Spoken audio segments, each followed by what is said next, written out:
David Brainerd, heraldo enviado a los Pieles Rojas, 1718-1747. Cierto joven de cuerpo enjuto, pero con un alma en que ardía el fuego del amor encendido por Dios, se encontró un día en una floresta que él no conocía. Era tarde y el sol ya declinaba hasta casi desaparecer en el horizonte, cuando el viajero, cansado por el largo viaje, divisó las espirales de humo de las hogueras de los indios Pieles Rojas. Después de apearse de su caballo y amarrarlo a un árbol, se acostó en el suelo para pasar la noche orando fervorosamente. Sin que él se diera cuenta, algunos Pieles Rojas lo siguieron silenciosamente como serpientes durante la tarde. Ahora estaban parados detrás de los troncos de los árboles para desde allí contemplar la escena misteriosa de una figura de rostro pálido que solo, postrado en el suelo, clamaba a Dios. Los guerreros de la villa resolvieron matarlo sin demora, pues decían que los blancos les daban agua ardiente a los Pieles Rojas para embriagarlos y luego robarles las cestas, las pieles de animales y por último adueñarse de sus tierras. Pero después que rodearon furtivamente al misionero que postrado en el suelo oraba y oyeron cómo clamaba al Gran Espíritu, insistiendo en que le salvase el alma, ellos se fueron tan secretamente como habían venido. Al día siguiente el joven, que no sabía lo que había sucedido a su alrededor la tarde anterior mientras oraba entre los árboles, fue recibido en la villa en una forma que él no esperaba. En el espacio abierto entre los wigwams, barras de pieles, los indios rodearon al joven, quien con el amor de Dios ardiéndole en el alma, leyó el capítulo 53 de Isaías. Mientras predicaba, Dios respondió a su oración de la noche anterior y a los Pieles Rojas escucharon el sermón con lágrimas en los ojos. Ese joven, rostro pálido, se llamaba David Brainerd, nacido el 20 de abril de 1718. Su padre falleció cuando David tenía 9 años de edad y su madre, que era hija de un predicador, falleció cuando él tenía 14 años. Acerca de su lucha con Dios en el periodo de su conversión, a la edad de 20 años, él escribió: «Dediqué un día para ayunar y orar, y me pasé el día clamando a Dios casi incesantemente, pidiéndole misericordia y que me abriese los ojos para ver la enormidad del pecado y el camino para la vida en Jesucristo. No obstante, continué confiando en las buenas obras. Entonces, una noche andando por el campo, me fue dada una visión de la enormidad de mi pecado, pareciéndome que la tierra se fuese a abrir bajo mis pies para sepultarme y que mi alma iría al infierno antes de llegar a casa. Cierto día, estando yo lejos del colegio en el campo, orando completamente solo, sentí tanto gozo y dulzura en Dios que si yo hubiese quedar en el mundo vil, quería permanecer contemplando la gloria de Dios.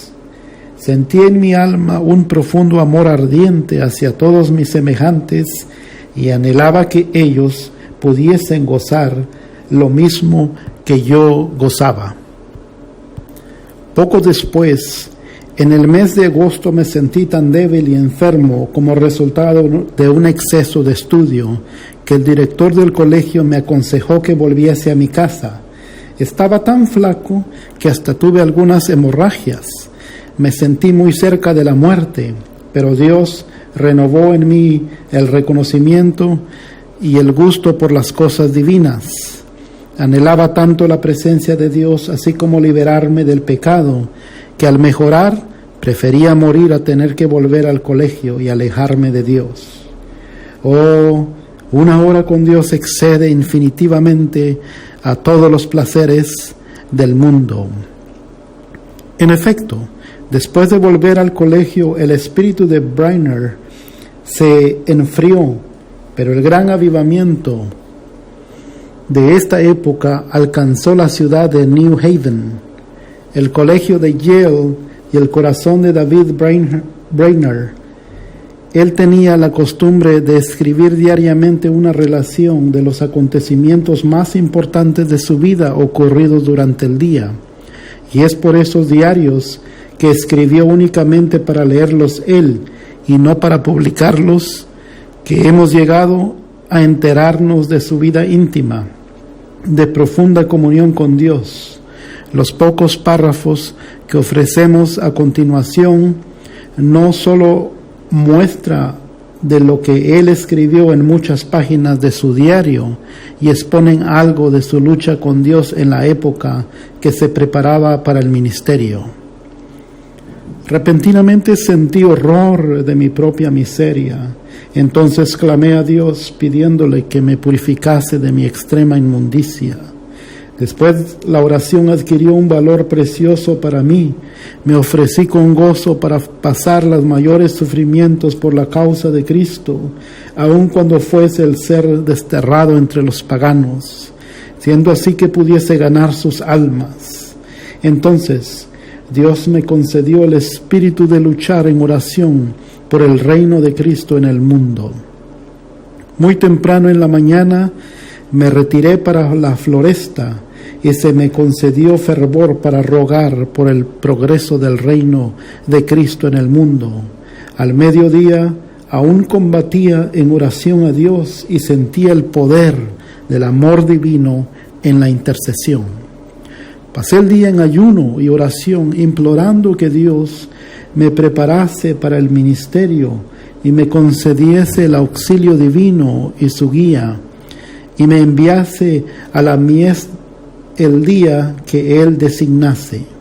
A la mañana siguiente sentí poder para interceder por las almas inmortales y por el progreso del reino del querido Señor y Salvador en el mundo. Esta misma tarde Dios estaba conmigo de verdad. ¡Qué bendita es su compañía! Él me permitió agonizar en oración hasta quedar con la ropa empapada de sudor, a pesar de encontrarme a la sombra y de que soplaba una brisa fresca. Sentía mi alma extenuada grandemente por la condición del mundo. Me esforzaba por ganar multitudes de almas. Me sentía más afligido por los pecados que por los hijos de Dios. Sin embargo, anhelaba dedicar mi vida clamando por ambos.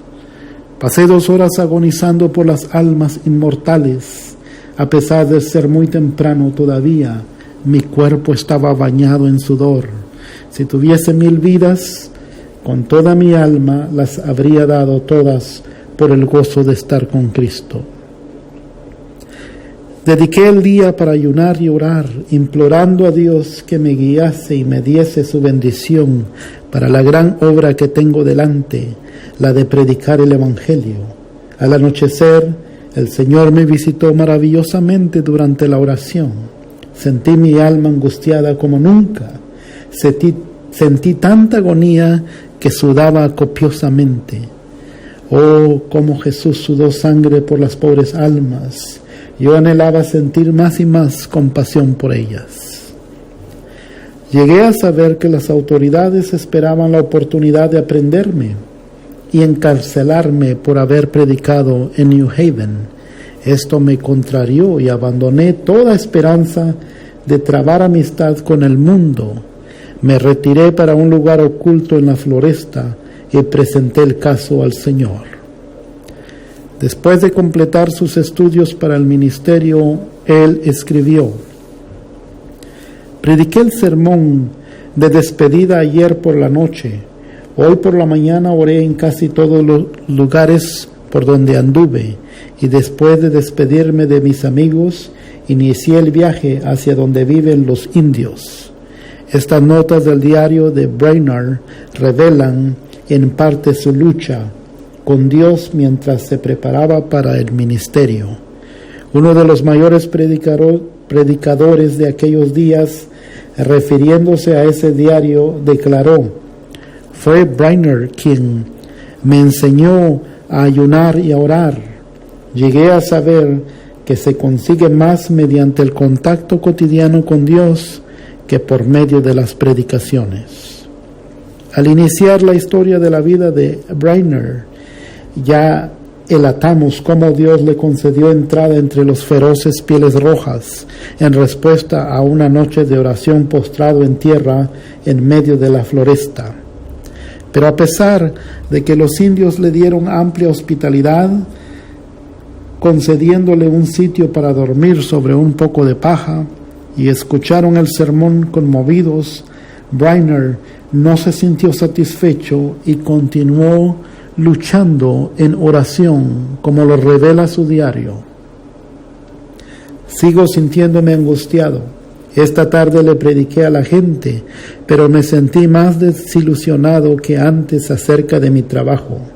Temo que no va a ser posible ganar almas entre estos indios. Me retiré y con toda mi alma pedí misericordia, pero sin sentir ningún alivio. Hoy cumplí 25 años de edad. Me dolía el alma al pensar que he vivido tan poco para la gloria de Dios. Pasé el día solo en la floresta, derramando mis quejas delante del Señor. Cerca de las 9 salí para orar en el bosque. Después del mediodía percibí que los indios estaban preparándose para una fiesta y una danza.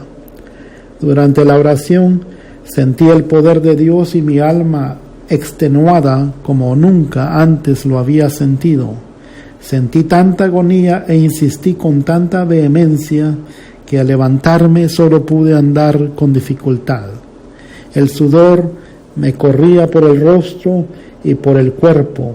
Me di cuenta de que los pobres indios se reunían para adorar demonios y no a Dios. Ese fue el motivo por el cual clamé a Dios que se apresurase a frustrar la reunión idólatra.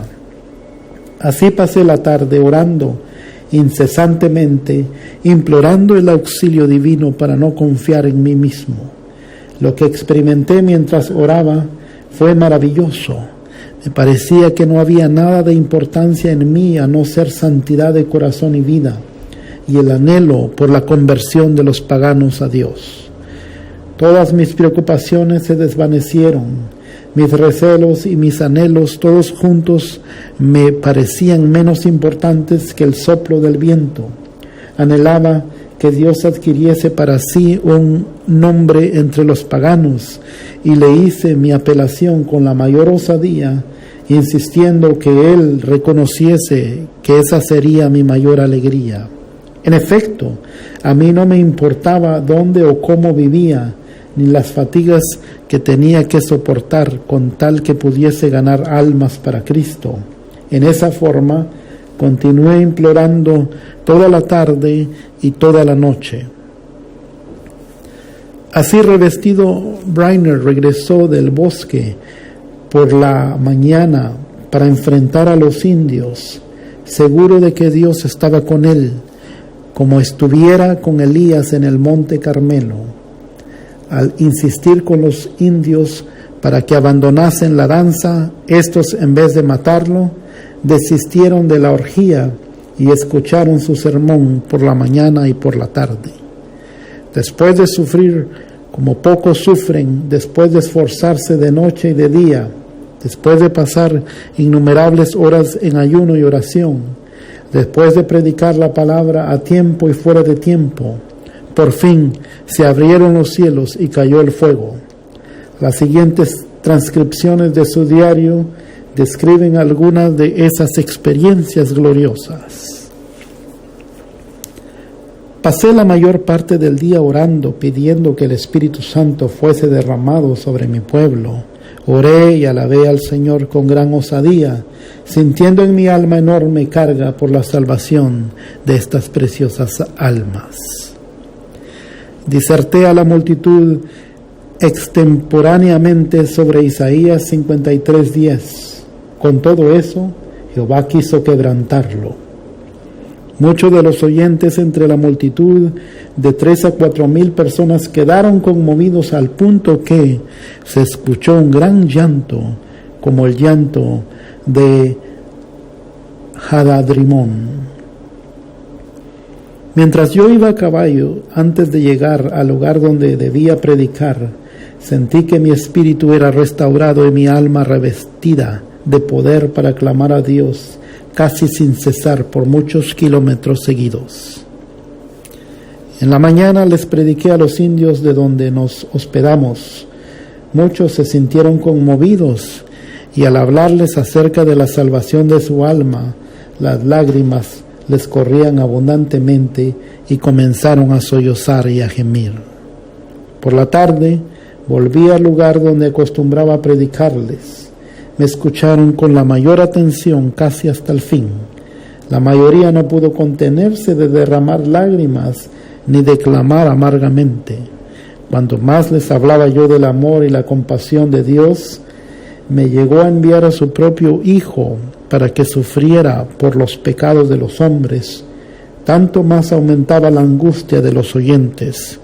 Fue para mí una sorpresa notar cómo sus corazones parecían traspasados por el tierno y conmovedor llamado del Evangelio, antes de que yo profiriese una única palabra de terror.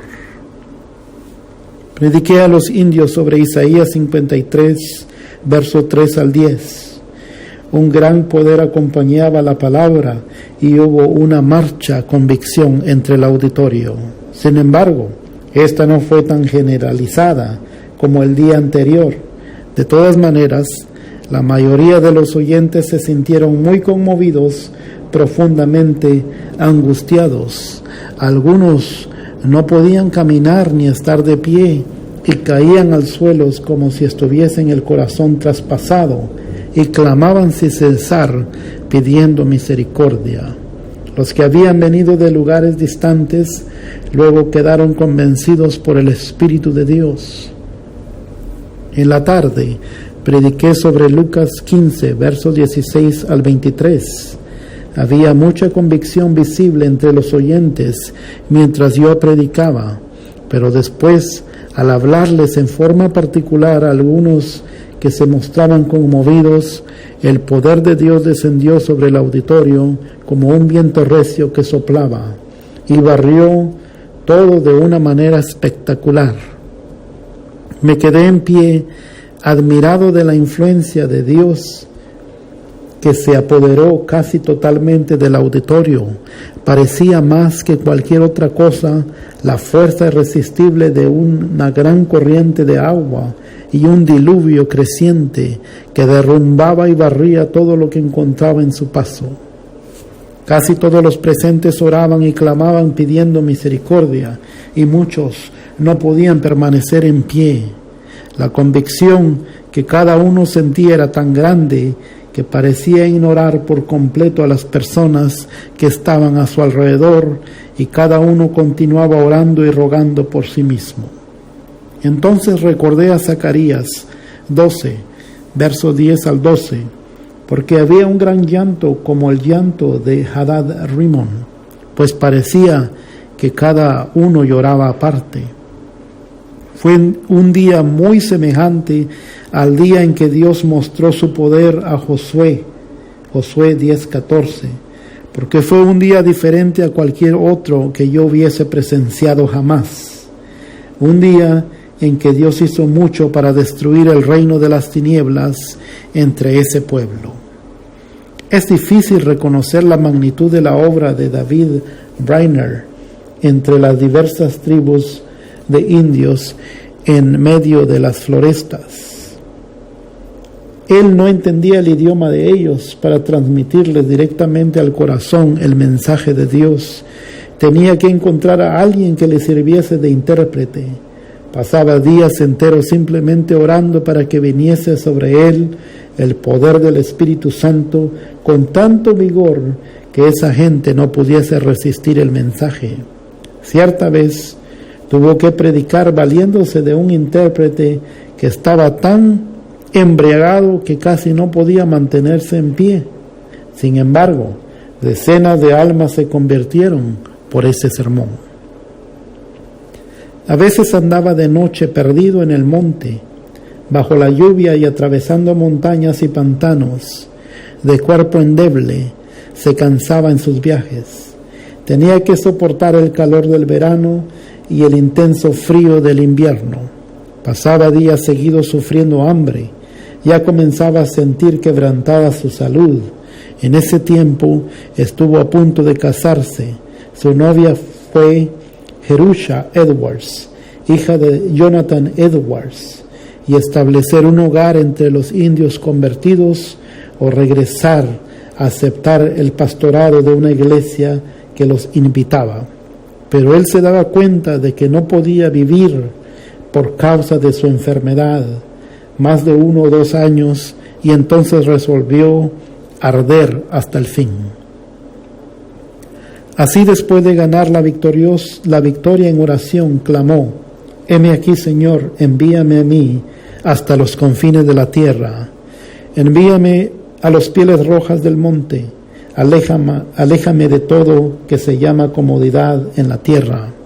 Envíame, aunque me cueste la vida, si es para tu servicio y para promover tu reino». Luego añadió: «Adiós, amigos y comodidades terrenales, aún los más anhelos de todos. Si el Señor así lo quiere, pasaré hasta los últimos momentos de mi vida en cavernas y cuevas de la tierra, si eso sirve para el progreso del reino de Cristo». Fue en esa ocasión que escribió: «Continuaré luchando con Dios en oración a favor del rebaño de aquí y especialmente por los indios de otros lugares hasta la hora de acostarme. Cómo me dolió tener que gastar el tiempo durmiendo. Anhelaba ser una llama de fuego que estuviese ardiendo constantemente en el servicio divino y edificando el reino de Dios hasta el último momento, el momento de morir». Por fin, después de 5 años de viajes arduos por parajes solitarios, de innumerables aflicciones y de sufrir dolores incesantes en el cuerpo, David Brainerd, tuberculoso y con las fuerzas físicas casi enteramente agotadas, consiguió llegar a la casa de Jonathan Edwards. El peregrino ya había completado su carrera terrestre y esperaba solamente el carro de Dios que lo transportara a la gloria. Cuando estaba en su lecho de dolor, vio entrar a alguien con la Biblia en la mano y exclamó: «Oh, el libro del amado, muy pronto voy a verlo abierto. Entonces sus misterios me serán revelados». A medida que iban disminuyendo sus fuerzas físicas y su percepción espiritual iba en aumento, hablaba con más y más dificultad. «Fui hecho para la eternidad. Cómo anhelo estar con Dios y postrarme ante Él. Oh, que el Redentor pueda ver el fruto de la aflicción de su alma y quedar satisfecho. Oh, ven, Señor Jesús, ven pronto. Amén». Y durmió en el Señor. Después de ese acontecimiento, la novia de Brainerd, Jerusha Edwards, comenzó a marchitarse como una flor, y 4 meses después fue a morar también en la ciudad celeste. A un lado de su tumba está la tumba de David Brainerd y del otro lado la de su padre Jonathan Edwards. Para David Brainerd, el deseo más grande de su vida era el de arder como una llama por Dios hasta el último momento, como él mismo lo decía. «Anhelo ser una llama de fuego constantemente ardiendo en el servicio divino hasta el último momento, el momento de fallecer». Brainerd acabó su carrera terrestre a los 29 años. Sin embargo, a pesar de su debilidad física tan grande, hizo mucho más que la mayoría de los hombres hace en 70 años. Su biografía, escrita por Jonathan Edwards y revisada por Juan Wesley, tuvo más influencia sobre la vida de A. J. Gordon que ningún otro libro, excepto la Biblia. Guillermo Carey leyó la historia de su obra y consagró su vida al servicio de Cristo en las tinieblas de la India. Roberto McCheyne leyó su diario y pasó su vida entre los judíos. Enrique Martin leyó su biografía y se entregó por completo para consumirse en un periodo de 6 años y medio en el servicio de su maestro en Persia. Lo que David Brainerd escribió a su hermano Israel Brainerd es para nosotros un desafío a la obra misionera. Digo ahora que estoy muriendo, que ni por todo lo que hay en el mundo habría yo vivido mi vida de otra manera. Guillermo Carey, padre de las misiones modernas, 1761-1834. Siendo niño, Guillermo Carey sentía una verdadera pasión por el estudio de la naturaleza. Su dormitorio estaba lleno de colecciones disecadas de insectos, flores, pájaros, huevos, nidos, etc. Cierto día, al intentar alcanzar un nido de pájaro, cayó de un árbol alto. Cuando trató de subir por la segunda vez, cayó nuevamente. Insistió por tercera vez en su intento, pero cayó quebrándose una pierna. Algunas semanas después, antes de que su pierna estuviese completamente sana, Guillermo entró en su casa con el nido en la mano. ¿Subiste al árbol nuevamente?, exclamó su madre. No pude evitarlo. Tenía que poseer el nido, mamá, respondió el chiquillo. Se dice que Guillermo Carey, fundador de las misiones actuales, no estaba dotado de una inteligencia superior ni poseía tampoco ningún don que deslumbrase a los hombres. Sin embargo, fue esa característica de persistir con espíritu indómito e inconquistable hasta llevar a término todo cuanto iniciaba, el secreto del maravilloso éxito de su vida. Cuando Dios lo llamaba para que iniciara alguna tarea, él permanecía firme día tras día, mes tras mes y año tras año hasta acabarla. Dejó que el Señor se sirviera de su vida no solamente para evangelizar durante un periodo de 41 años en el extranjero, sino también para realizar la hazaña, por increíble que parezca, de traducir las Sagradas Escrituras a más de 30 lenguas. El abuelo y el padre del pequeño Guillermo eran, respectivamente, profesor y sacristán, iglesia anglicana de la parroquia. De esa manera, el hijo aprendió lo poco que el padre podía enseñarle, pero no satisfecho con eso, Guillermo continuó sus estudios sin maestro. A los 12 años adquirió un ejemplar del vocabulario latino por Dich, que Guillermo se aprendió de memoria. A los 14 años se inició en el oficio como aprendiz de zapatero. En la tienda encontró algunos libros de los cuales se aprovechó para estudiar. De esa manera inició el estudio del griego. Fue en ese tiempo que llegó a reconocer que era un pecador perdido y comenzó a examinar cuidadosamente las Escrituras. Poco después de su conversión, a los 18 años de edad, predicó su primer sermón. Al verificar que el bautismo por inmersión es bíblico y apostólico, dejó la denominación a que pertenecía. Tomaba prestado libros para estudiar y, a pesar de vivir pobremente, adquirió algunos libros usados.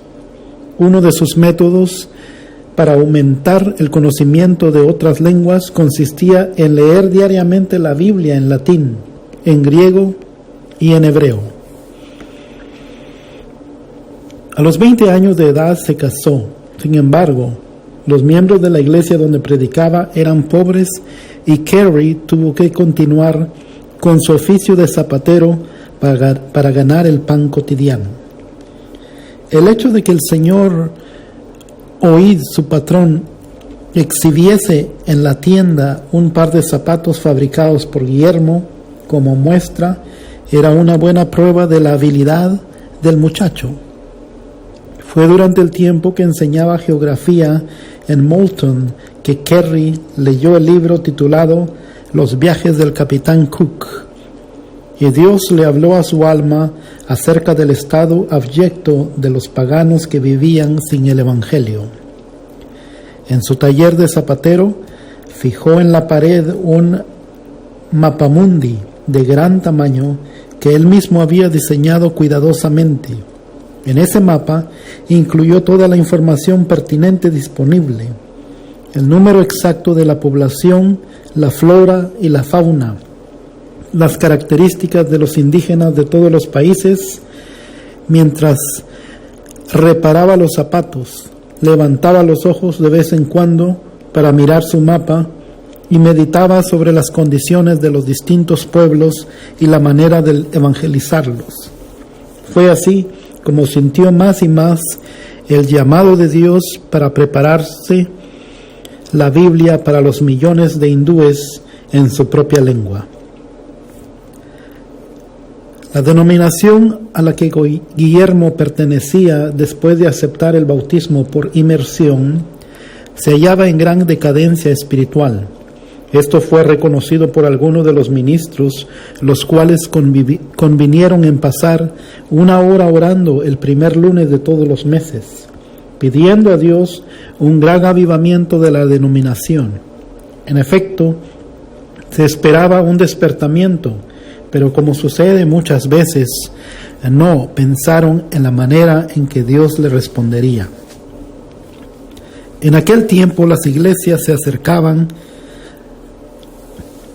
no aceptaban la idea de llevar el evangelio a los paganos por considerarla absurda. Cierta vez, en una reunión del ministerio, Carey se levantó y sugirió que ventilasen este asunto: el deber de los creyentes en promulgar el evangelio entre las naciones paganas. El venerable presidente de la reunión, sorprendido, se puso de pie y gritó: «Joven, siéntese. Cuando Dios tuviese a bien convertir a los paganos, Él lo hará sin su auxilio ni el mío». A pesar de ese incidente, el fuego continuó ardiendo en el alma de Guillermo Carey. Durante los años siguientes se esforzó ininterrumpidamente, orando, escribiendo y hablando sobre el asunto de llevar a Cristo a todas las naciones. En mayo de 1792, predicó su memorable sermón sobre Isaías 54, 2, 3. «Ensancha el sitio de tu tienda, y las cortinas de tus habitaciones sean extendidas. No seas escasa, alarga tus cuerdas y refuerza tus estacas, porque te extenderás a la mano derecha y a la mano izquierda, y tu descendencia heredará naciones y habitará las ciudades asoladas». Disertó sobre la importancia de esperar grandes cosas de Dios y luego puso de relieve la necesidad de emprender grandes obras para Dios.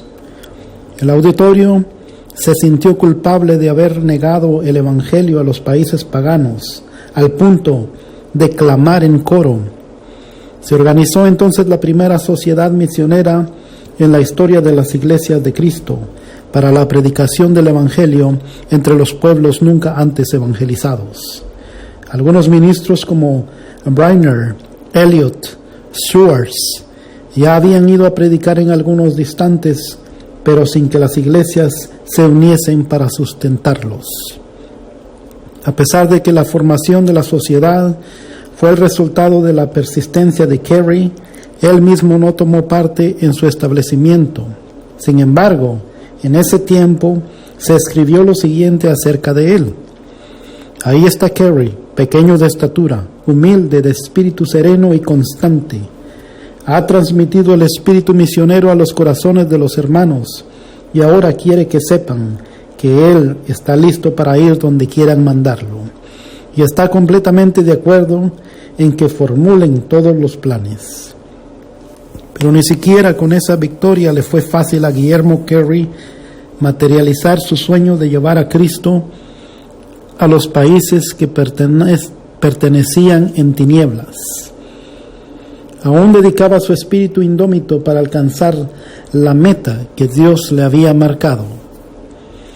La iglesia donde predicaba no consistía que dejase el pastorado, y solo después que los miembros de la sociedad visitaron la iglesia fue que este problema se resolvió.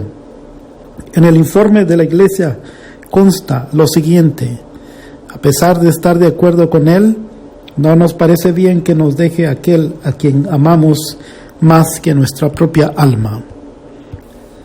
Sin embargo, lo que él sintió más fue que su esposa se rehusara terminantemente a irse de Inglaterra con sus hijos.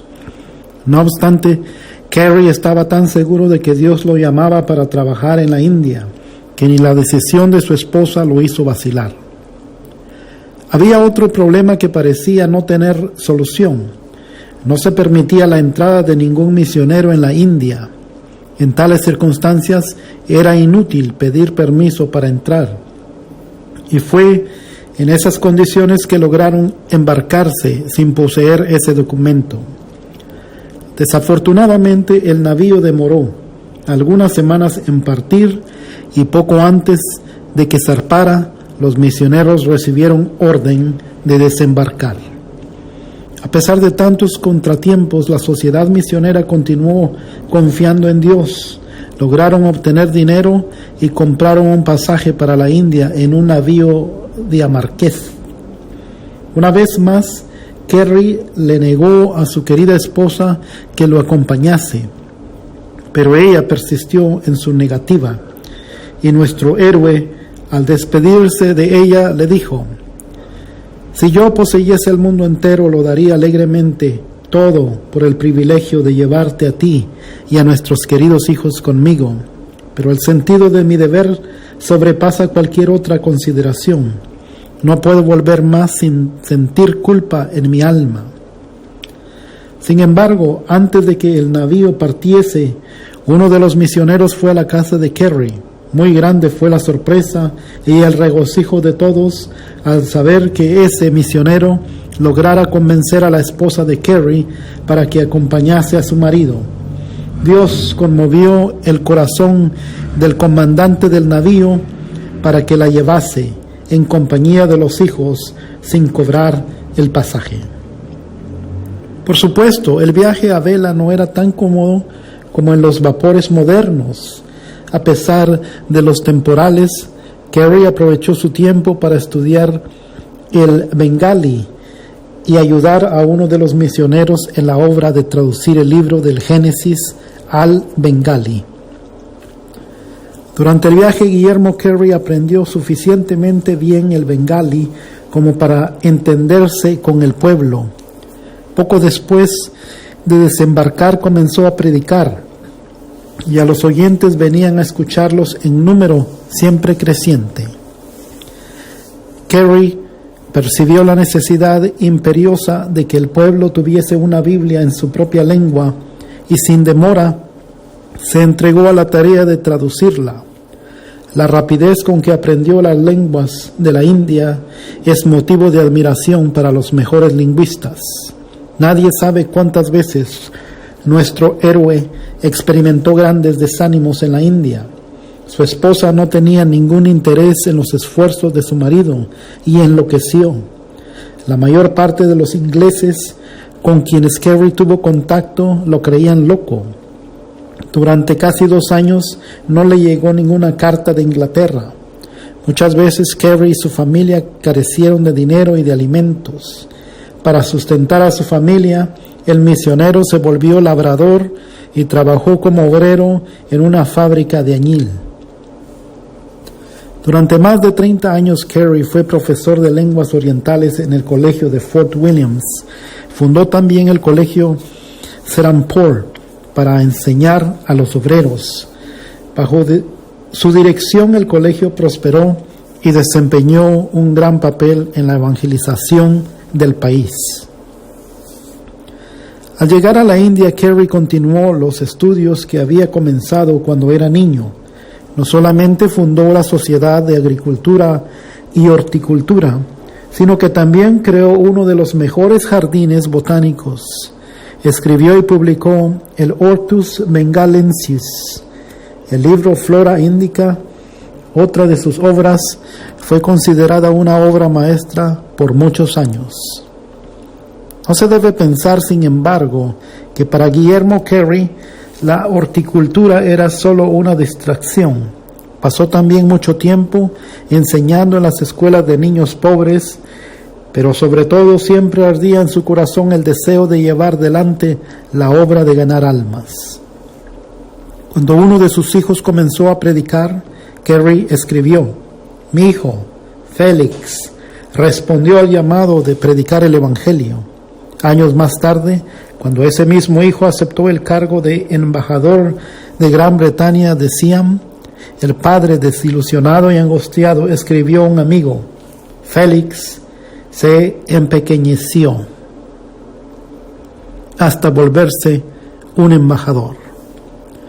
Durante los 41 años que Carey pasó en la India, no visitó Inglaterra, hablaba con fluidez más de 30 lenguas de la India, dirigía la traducción de las escrituras en todas esas lenguas y fue nombrado para realizar la ardua tarea de traductor oficial del gobierno. Escribió varias gramáticas hindúes y compiló importantes diccionarios de los idiomas bengalí, marathi y sánscrito. El diccionario bengalí consta de 3 volúmenes e incluye todas las palabras de la lengua, con sus raíces y origen, y definidas en todos los sentidos. Todo esto fue posible porque Carey siempre economizó el tiempo, según se deduce de lo que escribió su biógrafo. Desempeñaba estas tareas héroes sin poner en riesgo su salud, porque se aplicaba metódica y rigurosamente a su programa de trabajos, año tras año. Se divertía pasando de una tarea a otra. Él decía que se pierde más tiempo cuando se trabaja sin constancia e indolentemente que con las interrupciones de las visitas. Observaba, por lo tanto, la norma de tomar sin vacilar la obra marcada y no dejar que absolutamente nada lo distrajese durante el periodo de trabajo. Lo siguiente, escrito para pedirle disculpas a un amigo por la demora en responderle su carta, muestra cómo muchas de sus obras avanzaron juntas. Me levanté hoy a las 6, leí un capítulo de la Biblia hebrea, pasé el resto del tiempo hasta las 7 orando.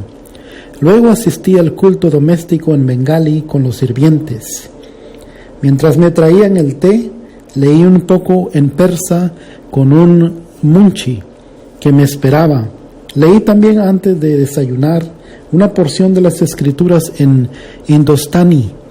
Luego, después de desayunar, me senté con un pundite que me esperaba para continuar la traducción del sánscrito al Ramayana. Trabajamos hasta las 10, entonces fui al colegio para enseñar hasta casi las 2 de la tarde. Al volver a casa, leí las pruebas de la traducción de Jeremías al bengalí y acabé justo cuando ya era hora de comer. Después de la comida, me puse a traducir, ayudado por el acabe justo cuando ayudado por el pundite jefe del colegio, la mayor parte del capítulo 8 de Mateo al sánscrito. En esto estuve ocupado hasta las 6 de la tarde. Después de las 6 me senté con un pundite de Telinga para traducir del sánscrito a la lengua de él. A las 7 comencé a meditar sobre el mensaje de un sermón que prediqué luego en inglés a las 7:30. Cerca de 40 personas asistieron al culto, entre ellas un juez del Sadr Diwani Daulut. Después del culto, el juez contribuyó con 500 rupias para la construcción de un nuevo templo.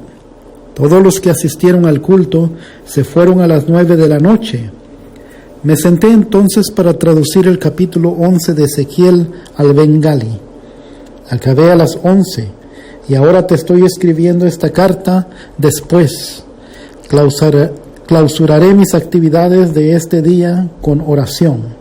No hay día en que pueda disponer de más tiempo que esto, pero el programa varía. Al avanzar en edad, sus amigos insistían en que disminuyese sus esfuerzos, pero su aversión a la inactividad era tal que continuaba trabajando, aun cuando la fuerza física no era suficiente para activar la necesaria energía mental. Por fin, se vio obligado a permanecer en cama, donde siguió corrigiendo las pruebas de las traducciones.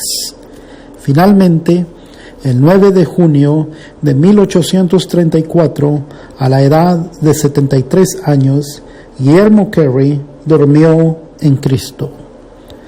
La humildad fue una de las características más destacadas de su vida. Se cuenta que, estando en el pináculo de su fama, oyó a cierto oficial inglés preguntar cínicamente: ¿el gran Dr. Carey no era zapatero? Carey, al oír casualmente la pregunta, respondió: no, mi amigo, era apenas un remendón. Cuando Guillermo Carey llegó a la India, los ingleses le negaron el permiso para desembarcar. Al morir, sin embargo, el gobierno ordenó que se izasen las banderas a media asta para honrar la memoria de un héroe que había hecho más por la India que todos los generales británicos. Se calcula que Carey tradujo la Biblia para la tercera parte de los habitantes del mundo. Así escribió uno de sus sucesores, el misionero Wenger. No sé cómo Carey logró hacer ni siquiera una cuarta parte de sus traducciones.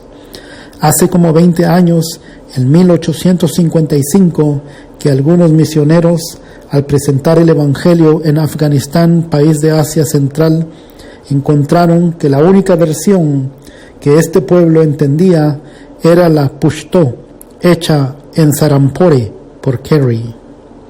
El cuerpo de Guillermo Carey descansa, pero su obra continúa siendo una bendición para una gran parte del mundo.